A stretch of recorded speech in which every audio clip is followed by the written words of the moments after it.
The Healthy Gluten-Free Life is not your typical gluten-free baking book. First of all, it's not just baking. There are lots of snacks, entrees, side dishes, breakfasts. I even include a week's worth of school lunches so your kids can actually go to school with foods they love and that their friends might be a little jealous of. And sometimes for kids with food allergies, that's a good thing. They don't get to do that very often.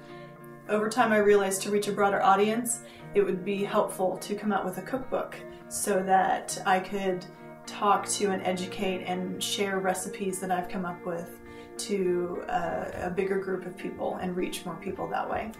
So the cookbook was born, and we call it The Healthy Gluten-Free Life because it's not your standard cookbook. Probably the most common question that I get is, can you replace cup for cup one gluten-free flour for wheat flour? And the answer to that is always no. What you need to do with gluten-free baking is combine flours. A lot of people like simplicity, and so they really focus on one flour, usually white rice, which has been stripped of all nutritional value. So I never use white rice flour. And they try to just simplify those recipes and really depend on one flour. The problem with that is you're running into taste and texture difficulties when you use just one flour. And what I have found and what has worked really well for me and our bakery is to do blending of flours. And my favorite flours are teff, sorghum, and amaranth. They are very high in nutritional value, and combining these flours can provide taste and texture that replicates anything that you had before going gluten-free.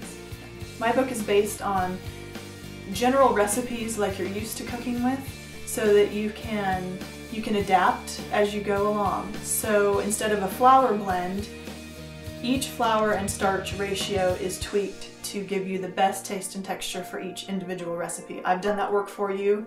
You don't have to do it. It's all in there. But after you're done, if there's something you want to change, if you want it lighter, if you want it more dense, if you want it sweeter or less sweet, that's when you can start making those changes. And because all of my ingredients are listed out individually and not in a blend, you can make those adjustments easily on your own. And I do use the same handful of ingredients so that once you buy those are the ones that you're going to use in different ratios. You don't have to buy 10 or 12 different flours, but you'll find that the blends that I use give you a really great taste and texture for each recipe.